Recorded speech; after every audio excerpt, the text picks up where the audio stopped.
Recording. All right. Like I feel like we're just like jumping in, and I'm like, like the little uh, girl that gets on stage for her first recital, and she's like, "Oh, okay." well, we're recording now. This is the part that we're gonna put up from now on, and you know, as I said, that's gonna be our first video, and here we go. It's probably gonna be a mess. It's probably gonna be messed up, but that's good. But that's kind of the whole point, isn't it? Though, Hmm. is to like not be so prim and polished. Like all these. That's what I've been thinking about some off and on since we talked last night. Even though I kind of forgot a whole lot because there was just Yeah. so much. I was like, oh my god.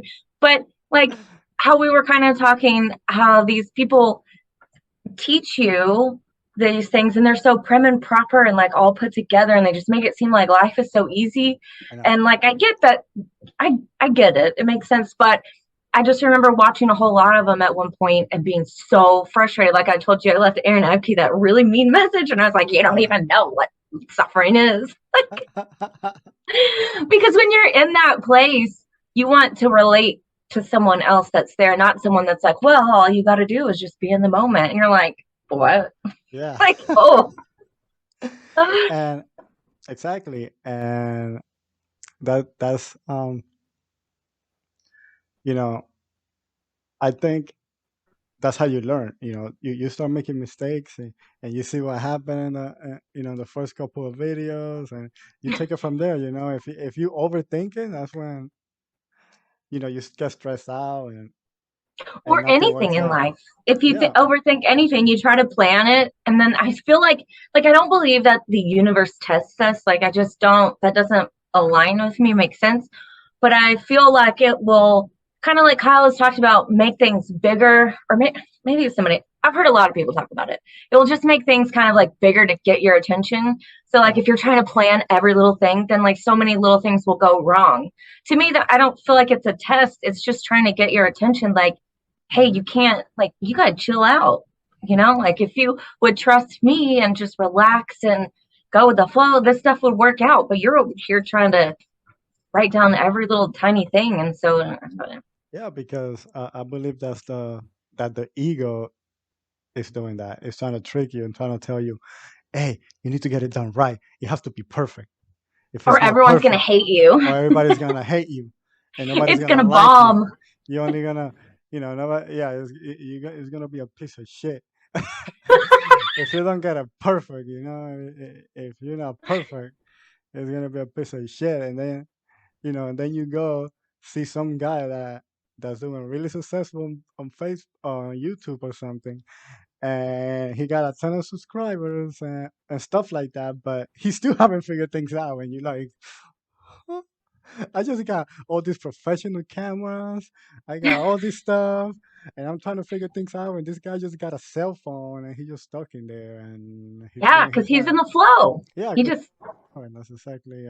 but that's one thing that the spiritual community, like, it's so toxic about is you just have everything is together and well you just think this way and then once you do this then or law of attraction once you just think this way then everything flows to you or surrender like once you surrender then it's just always this way and I feel like there's not enough people that talk about how messy it is because it's super messy and you're not always going to be prim and proper and put together and feeling great like I'm in a shitty mood right now so it's like Yeah. well I'm going to just see where this goes.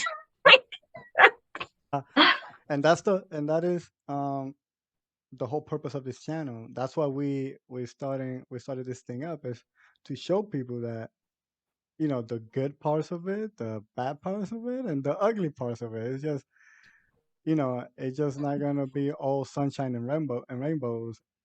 As soon as you feel like you're enlightened, oh yeah, you're gonna be on bliss. Yes, you will be. You will be, but in order to get there, it's gonna be a process, and it's gonna suck. And you're gonna have to.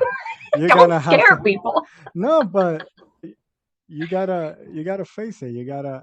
Uh, People gotta hear that, because they never then they're never gonna do it, because they think as soon as they run into a wall, or they're starting to feel those feelings, and they actually starting to transform, What are they gonna do? They're gonna be like, "Oh, this is not working. I hate this. This is not part of it. How come I don't feel that bliss? I quit. I'm not gonna do this. I'm not gonna do it. But I'm not I even gonna also try." want to make, well, I don't want to discredit people that teach about dark night of the soul because I'm sure it's a real thing, but I think a lot of people get so caught up in like, okay, what stage am I at? Because there's so many spiritual, like the seven signs you're awakening, and then the seven steps, and like, and I totally did this. Like, okay, which stage am I at now? Okay, and then you have a shitty time because it's hard. So you're like, okay, I'm in the dark night of the soul, and that's totally what it is. Then things are great, and then months later it gets hard again. You're like, oh my gosh, now I'm going backwards. Like, oh, this is so awful. Now I have another dark night of the soul, and I just think it's, I don't know. I feel like it's just so dramatic instead of just like I got Instead caught of back like, up in my ego. yeah, instead of just being. I think the whole point is just to be in the now, to be in the moment. The now is the only thing that matters. The now is the only thing that's real. People stress out so much about the future or and stress out so much about the past, but past already happened. It's not real. The future, it hasn't happened, so it's not real. It's just something that you're making up in your mind right now. So what's the only thing that's real right now? This breath, us talking right now. This is the only thing that's real. Like what's gonna happen 10 minutes from now is irrelevant because it's not real. Nothing else is real. Just this moment right here, this breath I was that I'm taking. watching, it just came up on my feed like a really old video of Aaron's, like before he had that cool little intro thing that so it's like super old. I wish, I'm gonna have to go back and watch it to really understand what he was saying. He was talking about how like your mind is only, and your mind is not intelligent because your mind can only process what it's already known. So Mm, you can't, if you're present, you're always in the now. So you're always present. You're, or no, you're always in the present moment per se. But if your mind is elsewhere, then you're not able to actually receive intelligence. So everything you're thinking of is something that your mind has already thought of before. So what's that thing that Kyle says? Oh my gosh, I just had it. Um, oh man, it's so good too. Son of a gun. about I don't remember something about the mind, and I even thought about it like a little bit ago. I was like, man, that's so good. I should write it down. And I was like, no, if it's supposed to come out, it'll come out. But really, it's just that like, oh, your mind cannot perceive, or your mind can only perceive what it'll lose, not what it'll oh gain. yeah, yeah, So yeah. He it's the does say same thing. that. Your mind can only register things that have happened before. It has no way, even if you're daydreaming and stuff, that's still things that you've seen before. So you have no idea what would be in store if you were to just stay here and let intelligence actually work through you. Now, now that you said that, I remember because as I told you, I'm doing this 100-day no alcohol challenge, and it's something that I've been trying to. Say that as like, Huh? Yeah, yeah. But that's okay. But I just doing it for myself because, and me and my wife is doing it too. But the reason why we're doing it is because we were at the point that it just felt like we needed alcohol to do anything. We like if we were gonna go to the pool, we needed to drink. yeah, If we were gonna go bowling, we needed to drink. It looked like we needed alcohol to enjoy life for some reason. so many people can relate to that too. Yeah, and But then I I was was like, totally like that. yeah, if somebody invited us for a party, the first question would be, "Just gonna be alcohol?" Because if not, I ain't going. That like that, and that was a mentality. And then me and my wife, when Kyle put a 100-day challenge, but it was also about something else. But I was like, why don't we do a 100-day no alcohol to see what happens, to see if we could learn how to have fun without it. Mm-hmm. Without it, we are at 2 months now. It's three and a half, but and and I have learned so much from it. And at the beginning, it was exactly what Kyle was saying, exactly what you just said right now. You could only perceive what you're gonna lose and now you're Mm-hmm. gonna gain. Because when we started, we were thinking, "Oh my God, it's This summer, sucks. it's summertime. Why did we do this now? Well, we can have now we can drink at picnics. Now we can freaking drink at barbecues. Now we gotta be like the freaking bored person in the corner at a barbecue, not talking to nobody.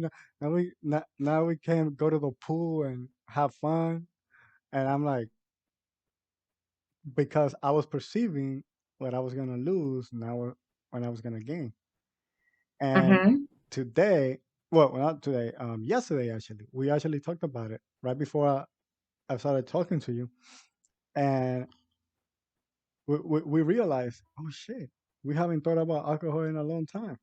We've been going to the pool and we've been having fun, like a blast. We've been Mm-hmm. talking, we've been having fun. Like we go to the movies, no alcohol. We go to the park, and we don't think about alcohol. We go to restaurants now and we don't think about alcohol, and it's like, wow, it took 60 days for us to get rid of the habit, but now we're not thinking about it at all, and we're not planning to quit it because that Yeah. wasn't the goal for it. But the goal was to learn how to manage it and to learn that and to teach myself and for her to teach herself that alcohol is not the way to enjoy life.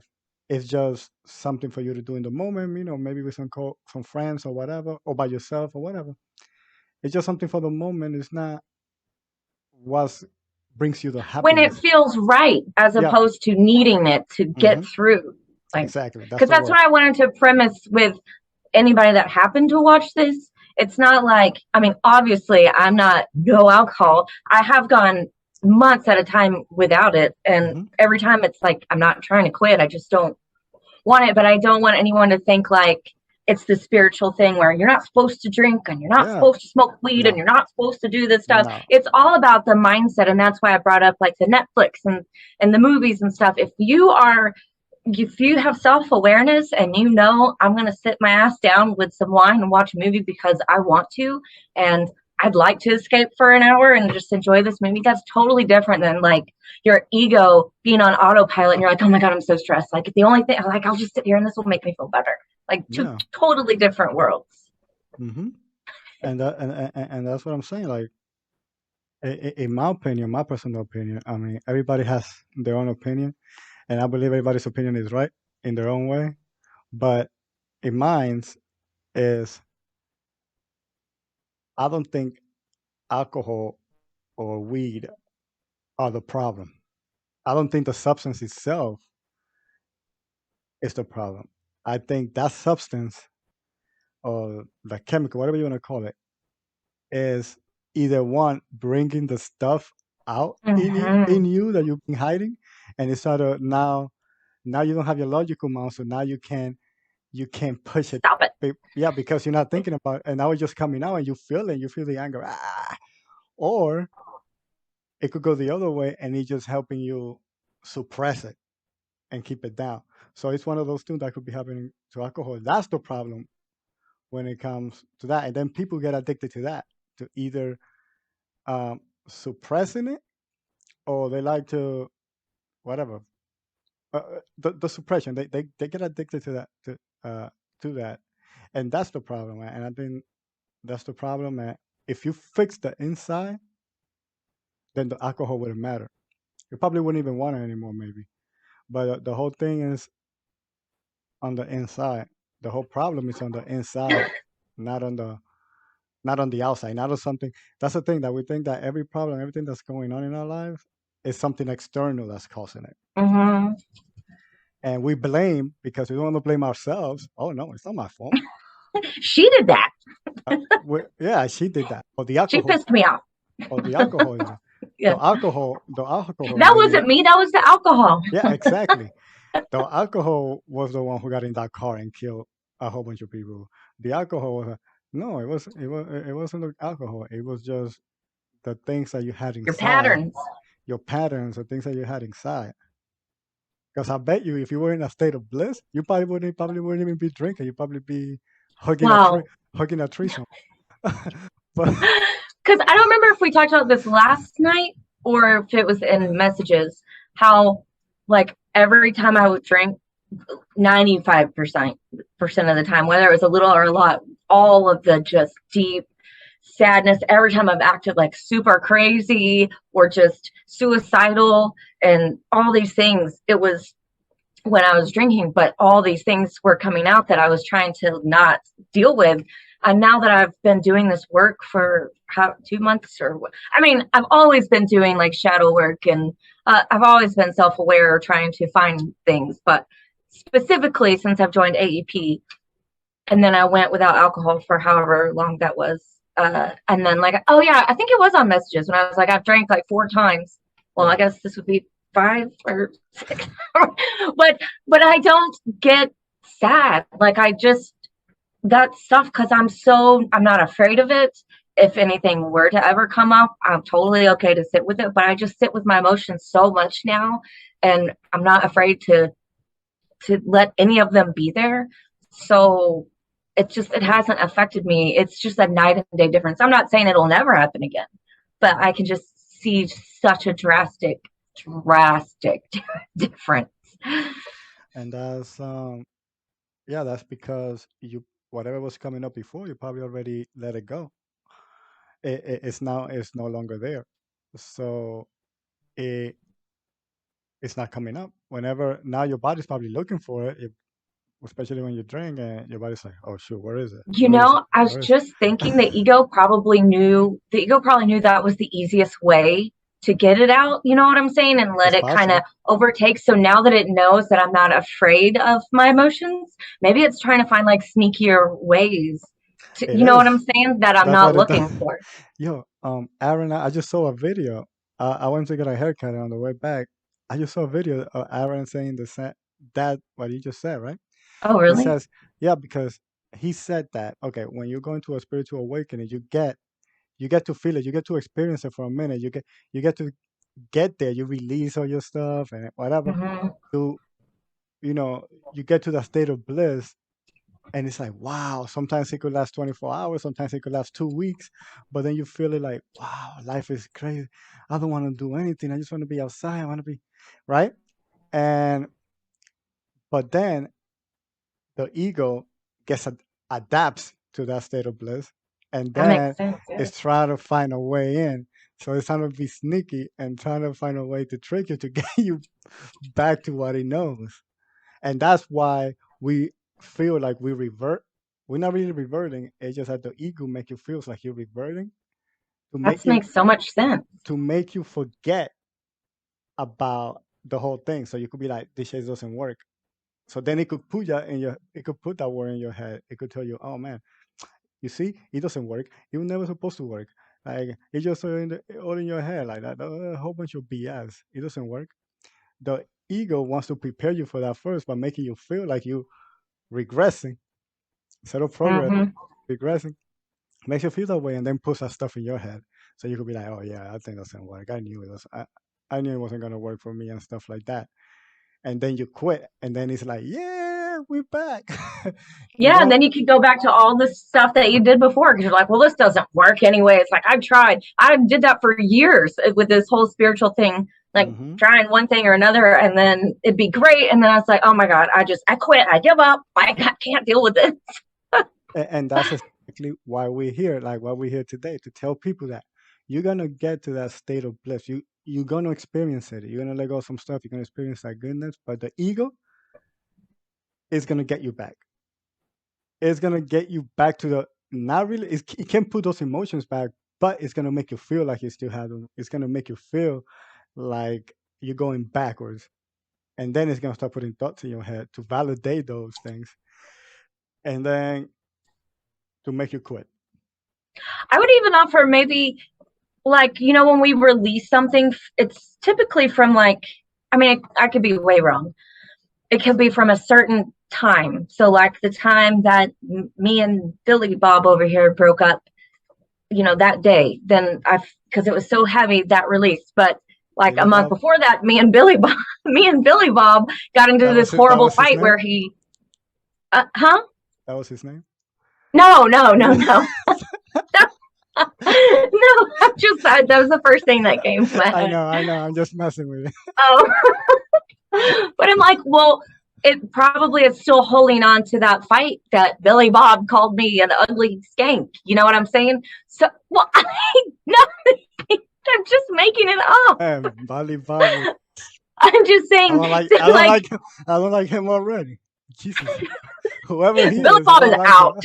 Yeah, I forgot Billy Bob. You better not see that guy But again. I'm saying, like, so you cleared out, like, BB's breakup, like, you cleared that part out, but him calling you that name, like, really stuck with you. So the ego can see, like, oh shit, that part's cleared out. So let me bring this part in. And it's still the same feeling, but you're not able to consciously decipher between the different memories, if that makes Hmm. sense. Hmm. So it's like there's always more to clear out, because it's not like you're just going to sit down, meditate, or do the whole you're allowed to be in my body and then it's just totally gone. Like there's still so many other situations that cause that exact same feeling.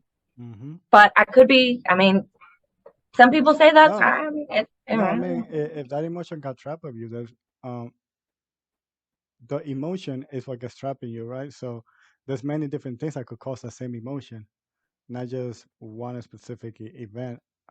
And once you have that emotion, you could get triggered by many different things.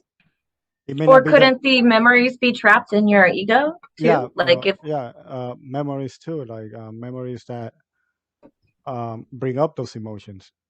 And whenever you see something similar to that, it completely triggers you because you got that memory, that emotion, um, in your like that memory is there, but it's attached to an emotion, and that emotion is released whenever you see something similar to that, or something that gives you that same emotion. That the memory and the emotion that get triggered together, and then it's like, oh man, I remember when my father used to do this, for example. So and I yeah, am so triggered by people who don't have self awareness to know that they're triggered. Like, and I have not, I mean, I don't know if I'm supposed, I guess maybe it's not supposed to be gone yet, or I don't know.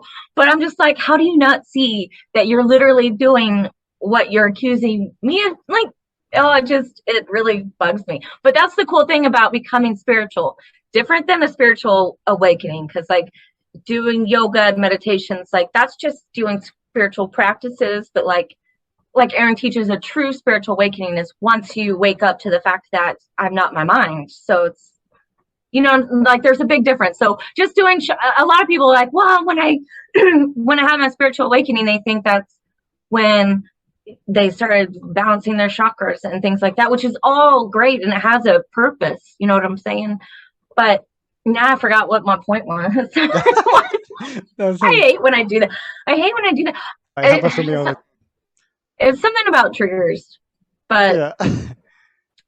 yeah, I don't know. But that is like that's it's kind of funny the more aware you become, and really the more I listen to Aaron, the more I hear that that is spirituality, is awareness, because we are awareness. So the more self-aware you become, the more you're heading in that direction. So that's what's so funny is you can see you're triggered and then you're like, I totally know why I'm triggered. And Hmm. you know what I'm saying? As opposed to somebody that's in victim mentality of like, oh my gosh, my neighbor is so loud. Like, I can't believe that they would do this to me when they know I have to be at work in the morning. Yeah, Instead of, like, oh, this is triggering me because I feel whatever. You know yeah, what I'm trying to say. yeah, yeah. Basically, you're saying that okay, why? Like on that same example, if you have a neighbor that's annoying you and you're feeling triggered, instead of feeling like a victim, like oh man, I can't sleep because of these people, you could be like, oh, You feel like they don't respect you. So it might trigger to a time when you didn't feel respected hmm, by somebody. You know what I'm hmm, saying? yeah, Sorry, I didn't mean to cut you off. yeah, like you don't feel like, that's what I was gonna get to, but I was gonna say instead of feeling like the victim, you could say, okay, what inside of me is causing this trigger? What is it? That means I feel like they're not respecting me. Maybe that's because I'm not respecting a part of myself. So what part of myself and I'm not respecting? And maybe, and that will lead you probably to that memory that you're talking about, that that you have from the past or that emotion that's trapped in there with that memory, and then you could just concentrate, sit on there with it, just feel it, and when it's ready to go, it'll go. I'm glad I brought the being loud up because that one I can easily see people being like, well, I mean, that is rude. Like, you shouldn't be loud because I have to sleep. When that's not the point. Like, yes, it can be rude, but it's still triggering you as opposed to just Hmm. turning up some really loud white noise or going over there and asking politely, hey, I got, you know what I'm saying? You Yeah, could handle it so different instead of like, oh my gosh, I can't believe they're doing this to me, or I've got to hmm, move away from here. And I yeah, just, you know what I'm saying? yeah, um, yeah. That exactly.